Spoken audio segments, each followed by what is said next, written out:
Ndewo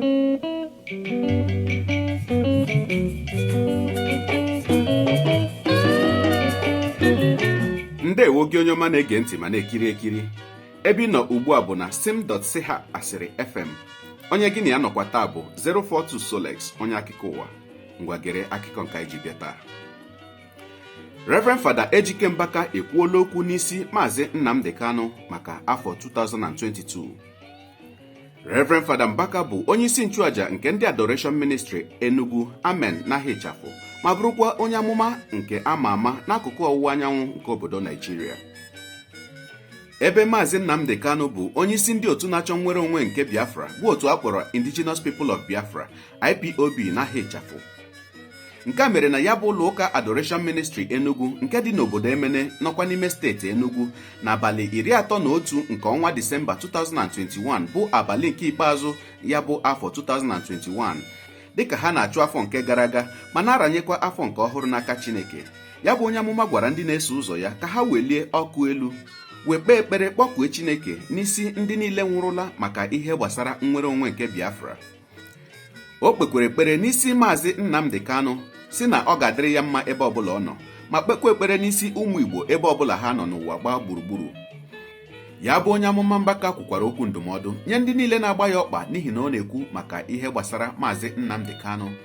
N'olu okwu ya, ọ sị na ọbụnadị Kraịst n'onwe ya kpere otu onye ori ekpere n'elu obe. O wee sị na o nweghị otu ha nwa bụ ndị na-eso ụzọ Kraịst ga-esi adị nsọ karịa Kraịst n'onwe ya. A sịla na Solex sị, kama lere onyonyo ya. In the name of Jesus. And please let us do something now. Everybody silent. Chinyaka again. Buy phone again on. When you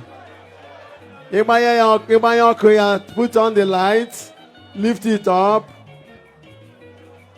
Umimbo wibo. Nejimo fwe mumetupa ya baye na aja. We are here representing our people and the whole nation. We thank God for the gift of this mega congregation.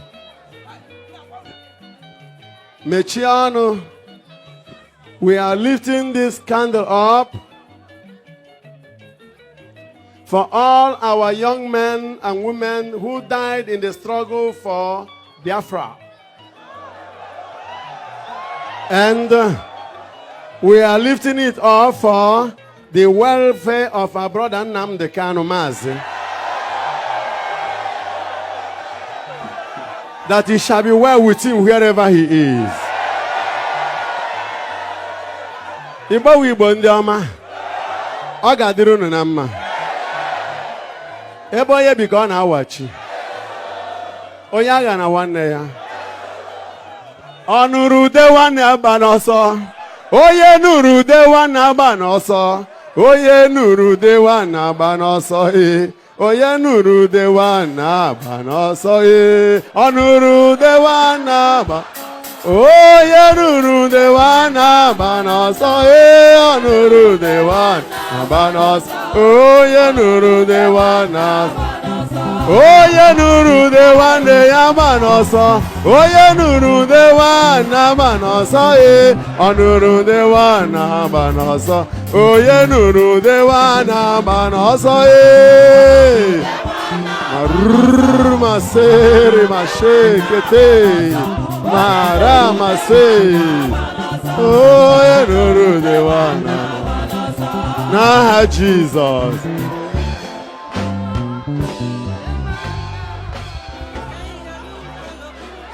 Now, in silence, lift your hands up,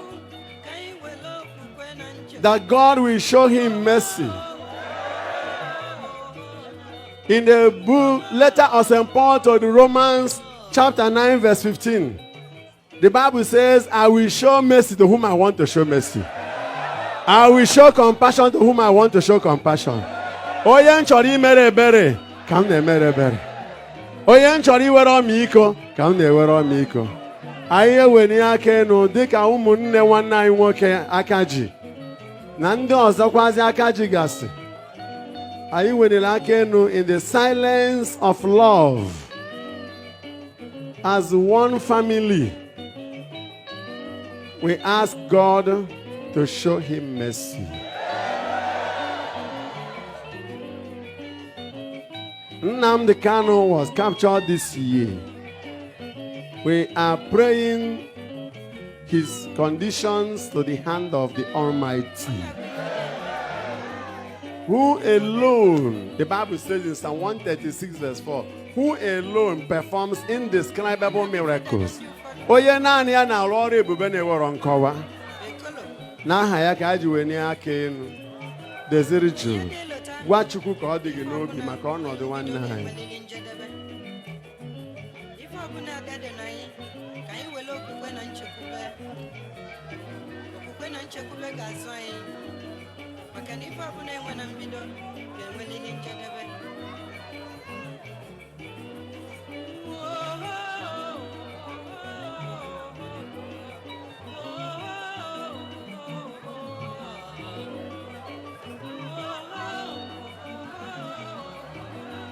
Favor upon him in Jesus' name. Breakthrough for him in Jesus' name. Miracle or ransoming for him in Jesus' name. That the love of our benevolent God will be upon him.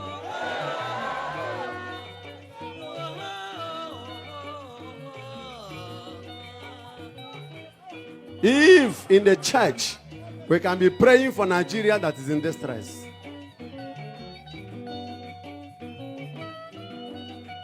nobody can stop us from praying for our brother that is in distress. At the cross of Calvary, Jesus even prayed for a thief. We cannot be holier than Jesus.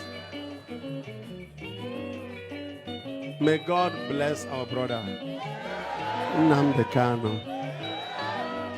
And may the coming year be for him a year of favor. In the name of the Father, Son, and the Holy Spirit. Kwikirichala ya bụ ihe onyonyo. Ya mere nwanne m nwoke nwanne m nwaanyị gị na-esonye bra ya esonye mana akwado ihe anyị na-eme asị gị daalụkwa. Jide ka iji onye ọma. Gị onye taa bụ mbụ ị na-ahụ ihe onyonyo anyị. Asị gị nnọọ. Onye gị na ya ka nọkwa bụ 042 Solex onye akụkọ ụwa. Ya mere ọ bụrụ na ka mmere dị gị mma n'obi nwanne biko ọ bụ na Facebook na Instagram ka ị na-ahụ ihe onyonyo a biko pịara m follow. Ọ bụ na YouTube ka ị na-ekiri ya bụ ihe onyonyo biko pịara m subscribe ya na mgbịrịgba ya n'akụkụ ka ị nwee ike na-enweta ihe onyonyo ndị ọzọ nga na-egosi gị. Ọ bụkwa na TikTok ka ị na-ekiri ihe onyonyo nwanne biko tikiere m ya ma atọ ọkụma. Igbo ndị ọma njem ọnụ ekenekwa m unu ọ ga-adịrị unu mma ise.